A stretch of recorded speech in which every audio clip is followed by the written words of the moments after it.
Bom dia, professora. Muito bom estar aqui com vocês mais um dia. Ótimo dia a todo mundo que está aí no colégio, aí em Fortaleza. Eu decidi trazer hoje um tema que é bem básico, mas eu acho que ele é muito importante e é um ponto de partida interessante para que a gente possa continuar falando de criacionismo. Até porque nós estamos na Semana do Criacionismo e muita gente não sabe o que é criacionismo, né? Tem muita gente que acaba confundindo isso com outras coisas, como, por exemplo, acaba afirmando que criacionismo é ciência, que criacionismo é uma teoria. é, Então, é importante que a gente defina exatamente o que é o criacionismo, para que a gente possa continuar falando, né? Até porque amanhã eu vou falar um pouco a respeito da teoria da evolução, vou falar sobre Darwin, sobre Galápagos, o que Darwin fez aqui em Galápagos, que lugares que ele passou, o que ele viu aqui, será que Galápagos foi tão assim importante, inspirou Darwin a ter a ideia da teoria da evolução?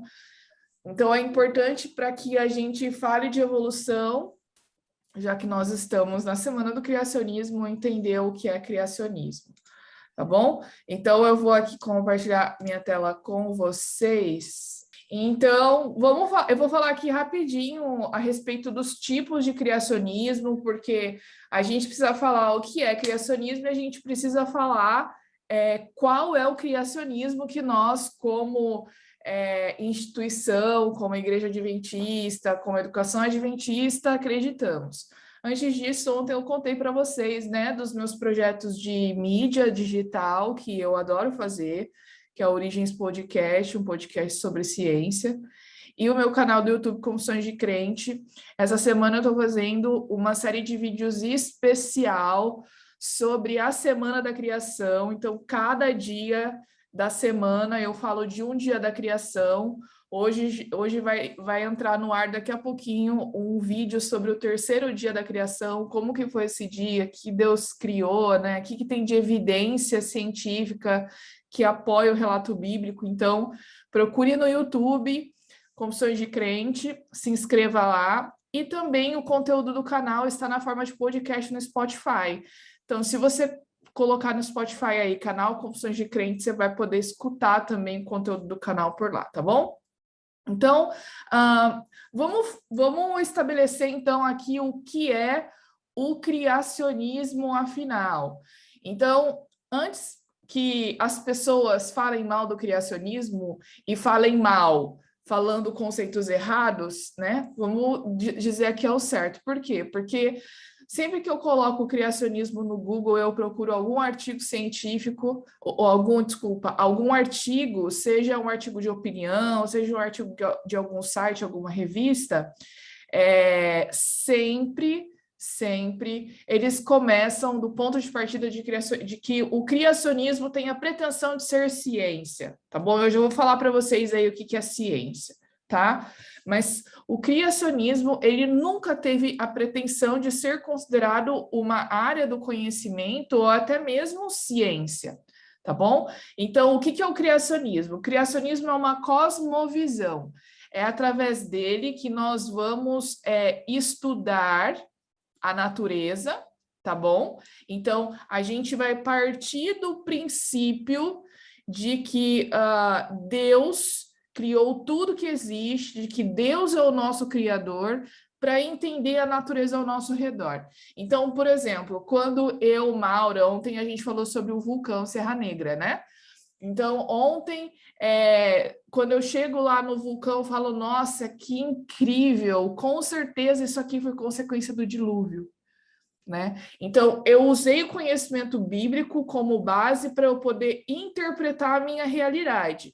Um cara evolucionista, e aí eu já vou aqui para para a segunda parte, ele vai falar, não, porque isso aqui foi formado e moldado ao longo de milhões de anos, né? Por processos evolutivos, de erosão das rochas, etc, etc. Ele nunca vai falar que teve uma causa sobrenatural, porque o evolucionismo, que também é uma cosmovisão, ele parte do princípio que ele elimina qualquer causa sobrenatural. Isso não quer dizer que eu, como criacionista, não vou admitir, por exemplo, a erosão das rochas. Lógico que não. Mas a causa desses fenômenos, por exemplo, eu, como criacionista, vou dizer que foi uma catástrofe, foi o dilúvio. O cara que é evolucionista vai dizer que não, que é um fenômeno que foi acontecendo de forma gradual e de forma lenta, tá bom? Então, o evolucionismo, ele também é uma cosmovisão, só que ele tira Deus da história, ele tira processos sobrenaturais da história e ele vai, então, dizer que aquilo não teve propósito, de que aquilo foi algo aleatório. E aí a gente tem aqui a respeito falando da cosmovisão da ciência, ou seja, será que a cosmovisão e a ciência podem trabalhar juntos? Será que existe essa possibilidade? Primeiro, eu preciso definir o que é ciência. Hoje em dia, a gente tem um conceito, isso é importante para você que está aí, gente, porque na época de pandemia, todo mundo está falando, porque são os negacionistas, é que é pseudocientífico, é que não sei o que... Por quê? Eu sinto que tem havido uma grande confusão nas pessoas, justamente porque elas não sabem determinar o que é algo científico de algo que não é.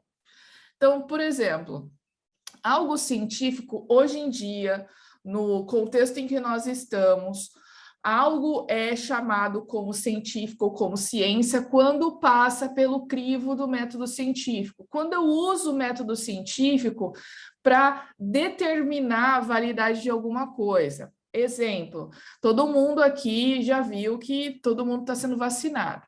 Para eu chegar na vacina, né, eu preciso o quê? Fazer uma série de testes com a vacina para ver se ela funciona.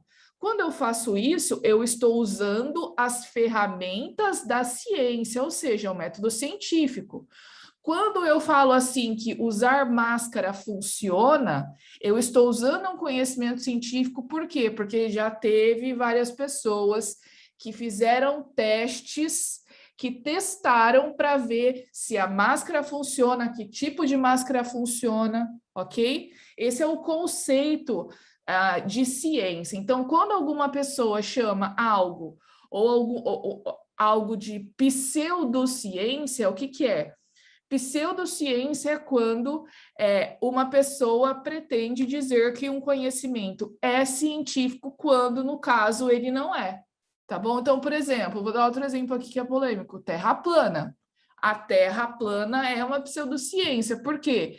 Dizem, afirmam que ela existe porque tem várias provas e tem teorias conspiracionistas, mas todo mundo sabe, porque já é um fato, que a Terra é redonda, né? A gente tem imagens hoje, tem pessoas que já foram lá e já viram. Então, aqui são só 2 exemplos para vocês poderem entender. Agora, a pergunta é o seguinte: será que eu, como cientista, eu posso adotar a cosmovisão criacionista e ainda assim fazer ciência? Sim, é possível. Eu digo para vocês que sim, porque eu sou doutora em ciências e eu sou adventista e criacionista. Fiz minha faculdade, fiz o doutorado, tudo isso usando as ferramentas da ciência, mas ainda assim acreditando num Deus criador. Maura, mas você não trabalha, por exemplo, com geologia, que os geólogos acreditam que as rochas aí são formadas ao longo de milhões de anos. Isso é questão de, basicamente, é uma questão também de cosmovisão, porque o mesmo geólogo que diz que as rochas sedimentares se formaram ao longo dos milhões de anos, tem um geólogo criacionista que diz que aquilo tem todas as características de rochas que foram formadas de uma forma, num processo rápido, catastrófico, que pode ter acontecido há pouco tempo atrás. Por quê? Depende da premissa com que pesquisador ele vai usar para interpretar aqueles dados, tá bom? Então, sim, é possível você ser criacionista e você também fazer ciência, tá bom? Vamos definir, então, aqui o nosso criacionismo bíblico. Nós, como adventistas, como instituição, como educação adventista, adotamos a cosmovisão criacionista bíblica, em que nós usamos a Bíblia e o método científico nas suas pesquisas, tá bom? Existe também um outro conceito de ciência importante que vem desde lá dos pioneiros da ciência, com Francis Bacon, com Galileu Galilei, com Isaac Newton, que é a gente usar as ferramentas matemáticas, que são infinitas, também para a gente poder testar teorias e chegar no resultado dos nossos experimentos, desenvolver raciocínios, etc., tá bom? Então, tudo isso é possível, Maura, lendo a Bíblia? Com certeza é, tá? Então, o criacionismo bíblico, eu uso a Bíblia e o método científico nas minhas pesquisas, certo? Existe também o criacionismo científico. O criacionismo científico, ele não se importa muito em se é o Deus da Bíblia ou não que criou todas as coisas, mas ele também vai usar o método científico para estudar a natureza e vai considerar aquilo como sendo obra de um criador, não necessariamente o Deus da Bíblia, pode ser um outro tipo de Deus, assim como também o criacionismo religioso. Existem outras religiões, como, por exemplo, o hinduísmo, que é uma religião politeísta, que tem muitos deuses, e que eles também acreditam que tudo foi criado, mas pelos deuses deles, tá bom? E de formas diferentes, e acreditam numa concepção filosófica da existência e da vida aqui no nosso planeta, e etc, tá bom?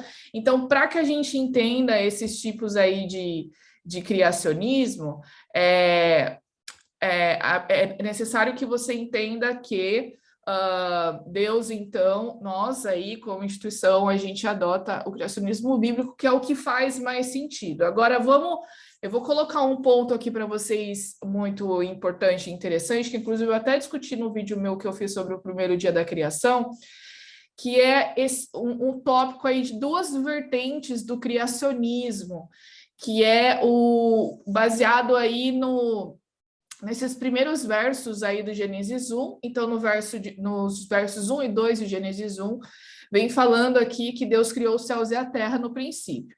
E a terra era sem forma e vazia, e havia trevas sobre a face do abismo, e o Espírito de Deus se movia sobre a face das águas.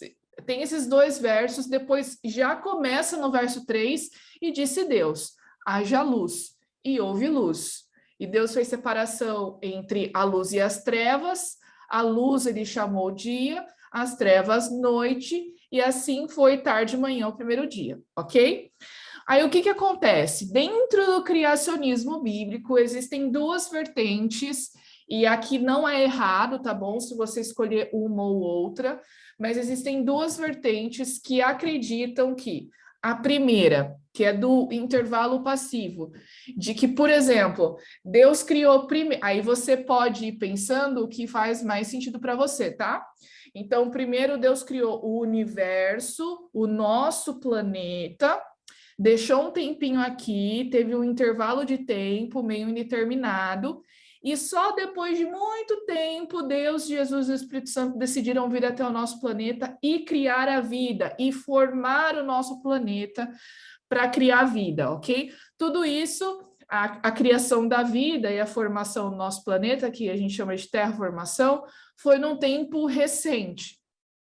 Tem o pessoal da Terra Jovem, que são criacionistas da Terra Jovem, que acreditam que a vida e o universo foram criados de forma simultânea, há pouquíssimo tempo atrás, cerca de 6, 7 mil anos, tá bom? É o pessoal da Terra Jovem. Então, a gente tem aqui, basicamente, uma diferença no momento em que o universo foi criado, e não a vida foi criada. Porque nessas duas vertentes, a vida foi criada de um tempo recente. Só o universo e as estrelas, etc., é que divergem aí na idade do universo, tá bom? Então, essas duas vertentes, elas existem aí umas diferenças da forma como alguns estudiosos, cientistas interpretam as coisas que estão escritas ali no Gênesis e em outras partes da Bíblia, mas isso, nesse caso, é questão de interpretação e não vai fazer diferença na questão de que você acredita que a vida foi criada de forma recente, tá bom? Eu, Maura, qual que é a minha vertente? Eu não sei se eu falo aqui para não influenciar vocês, tá bom? Mas pelo que eu já estudei, e pelo que eu conheço e conversando com outros pesquisadores que eu respeito, eu não tenho problema nenhum com a ideia do intervalo passivo. Eu já acho o universo ter sido criado de um tempo muito recente, mais difícil. Não é que eu não acredite que Deus não seja poderoso para criar todas as coisas em o universo que aparece ter bilhões de anos com a aparência de 6.000 anos, assim como, por exemplo, o Dr. Adalto Lourenço afirma. Não é que eu não acredite nisso, eu acredito sim, mas existem algumas pistas, principalmente na física aí, que eu não vou me arriscar muito aqui, falar de física, de idade do universo, de luz, de relatividade, essas coisas assim, mas tem umas pistas aí, por exemplo, no livro de Gênesis, né, quando fala que a terra era sem forma e vazia, e o Espírito de Deus pairava sobre a face das águas. Isso quer dizer que tinha água líquida. Como é que eu vou ter água líquida se não tinha uma fonte de calor para aquecer a água e manter a água líquida? Por quê? Porque tem gente que diz, o pessoal do universo da Terra Jovem diz que a luz do primeiro dia seria então da glória de Deus e não do sol, porque o sol seria criado no quarto dia. Mas, ao mesmo tempo, no primeiro dia, Deus seria a fonte de luz e calor para as águas. Ele não é poderoso para isso? Lógico que ele é. Mas, na verdade, tem um princípio aí chamado de princípio de ação mínima, que diz que as leis da natureza elas vão funcionar de forma prática, ou seja, se eu posso andar numa linha reta daqui até o meu trabalho, por que que eu vou sair da minha casa, vou dar 3 voltas no museu e depois eu vou entrar no meu trabalho? Ou seja, por que que Deus, novamente, não que não seja possível, mas pensando aqui nesse princípio da ação mínima, por que que Deus ele ficaria aqui do ladinho da Terra, fornecendo luz e calor durante 3 dias até o quarto dia em que ele cria o Sol, e sendo que ele já poderia ter criado o Sol antes, né? Ali junto com o universo, e depois no primeiro dia ele só teria feito com que a luz do Sol se tornasse visível numa atmosfera que poderia ser muito densa. E aí no primeiro dia deixando a luz visível, criando o dia, dando start ao movimento de rotação da Terra, porque o que determina a duração do dia é o movimento de rotação, então se não tinha dia antes é porque não tinha rotação, certo? E isso tem a ver com leis físicas, né? Eu não estou aqui inventando, então... enfim, são só alguns raciocínios que estão envolvidos na minha posição, mas pode ser que você aceite que o universo e a vida foram criados de forma espontânea, e tem muito doutor aí também, como eu falei, o doutor Adalto Lourenço, ele é de terra jovem, não tem problema nenhum, tá bom? Isso não vai interferir nos conceitos importantes do criacionismo. E... eu só queria falar de outros tipos de criacionismo, especialmente esse aqui do intervalo ativo. Lembra que eu falei do intervalo passivo, né? De que Deus criou o universo e os planetas, e só depois de um pouco de tempo em que nada aconteceu, que ele veio criar a vida e formar o nosso planeta.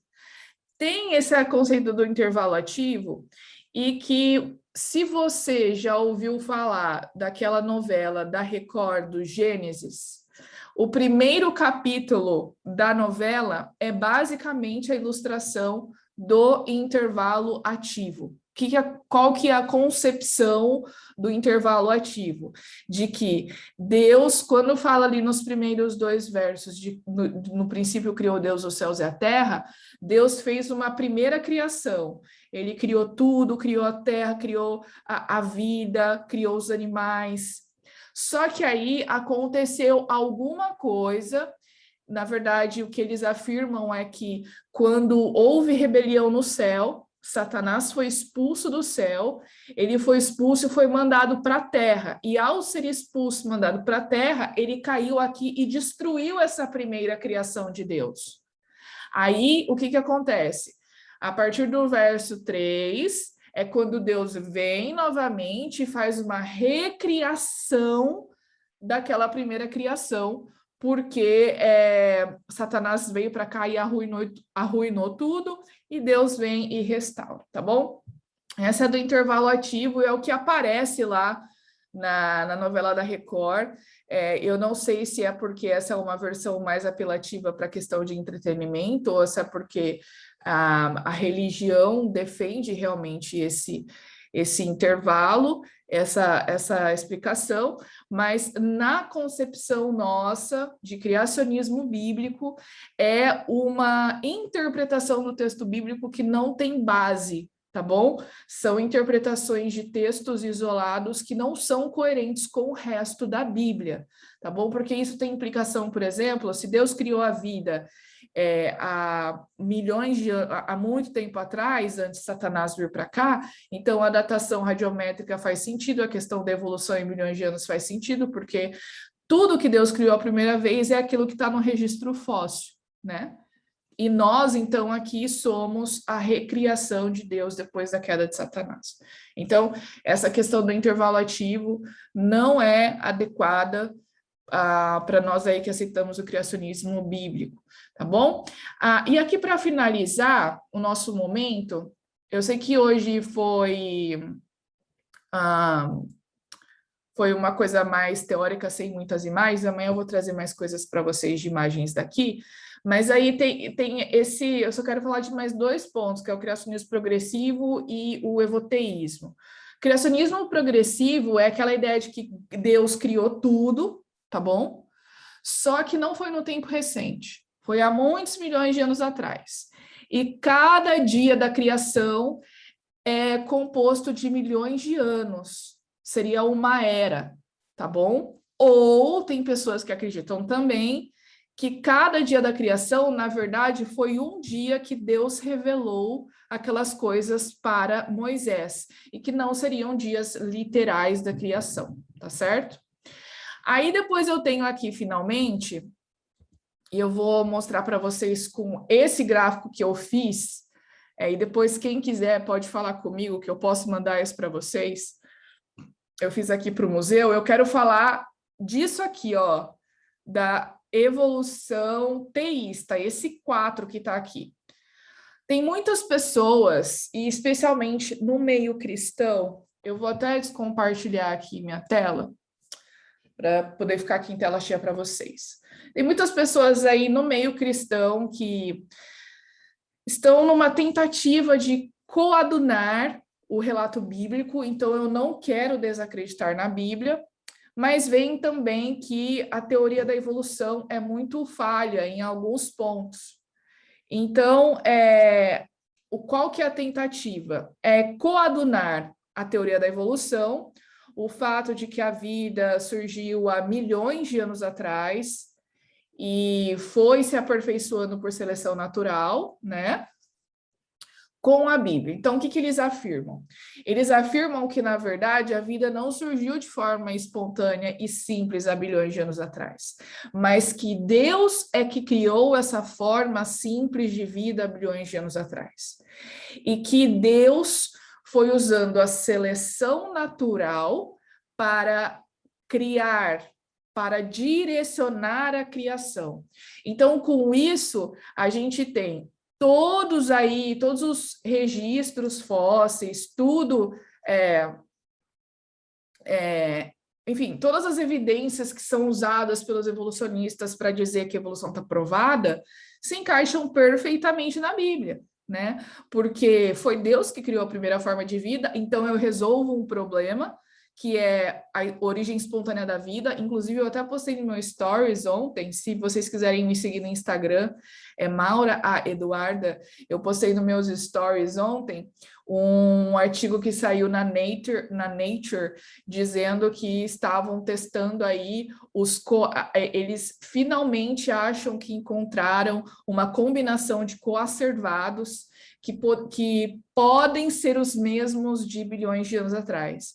E o artigo, ele já começa assim: a hipótese da origem espontânea da vida nananana, surgiu há mais de 100 anos atrás. E aí eu coloquei no meu stories assim: e aí, será que dizer que a origem espontânea da vida é uma hipótese, é uma prova da evolução? Porque a forma com que nos é apresentada essa mensagem é a de que a teoria da evolução está provada, mas quando a gente pega o artigo científico, quando a gente sai do documentário da Globo, da National Geographic, da Discovery Channel, quando a gente sai dos livros que são publicados pelo pessoal aí, e a gente pega o artigo científico, a gente vai descobrir que tudo não passam de hipóteses, porque como é que eu vou provar algo que aconteceu no passado, pessoal?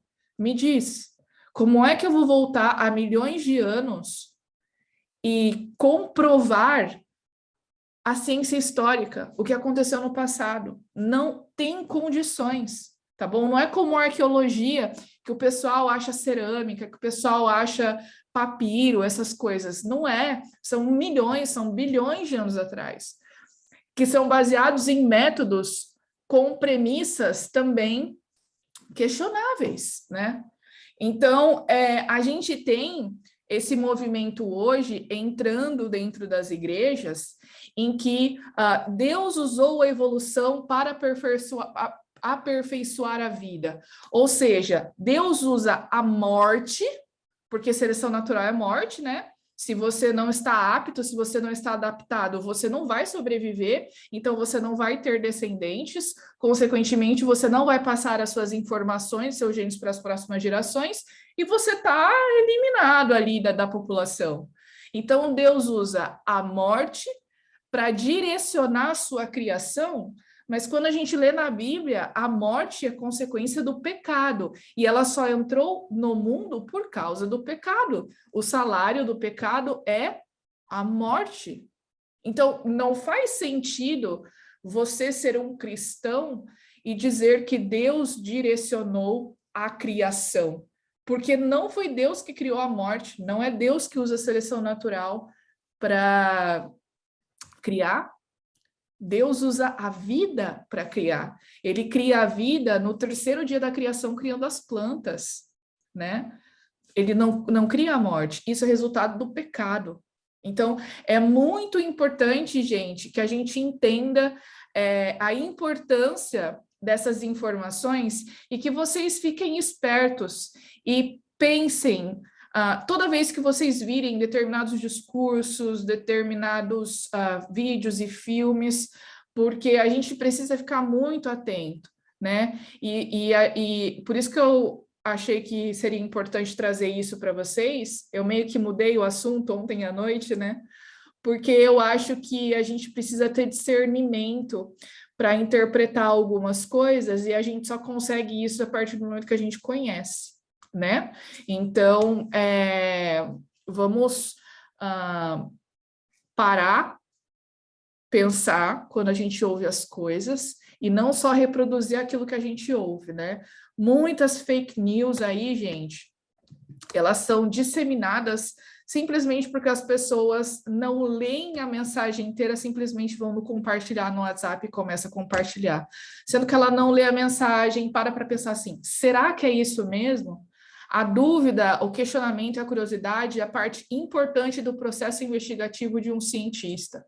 Você não precisa ser um cientista de jaleco para questionar argumentos. E não é desrespeitoso você questionar as pessoas, né? Quando você questiona com o intuito de entender, compreender e não para enfrentar, né? Mas você faz questionamento sincero. Será que isso aqui? Qual que é a fonte disso aqui, né? Quem escreveu isso aqui?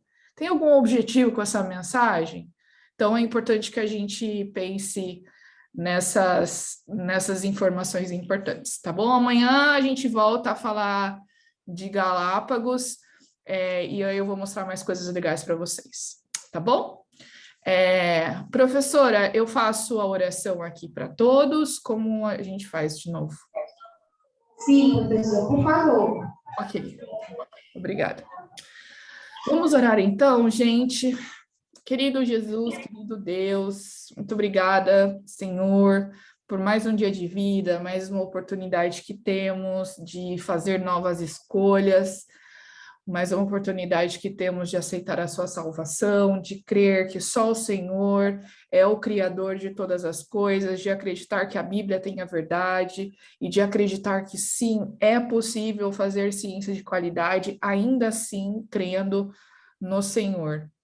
Fique conosco durante esse dia e nos desafios que ainda teremos. Por favor, nos livre do mal, nos abençoe. É o que pedimos e agradecemos em nome de Jesus. Amém.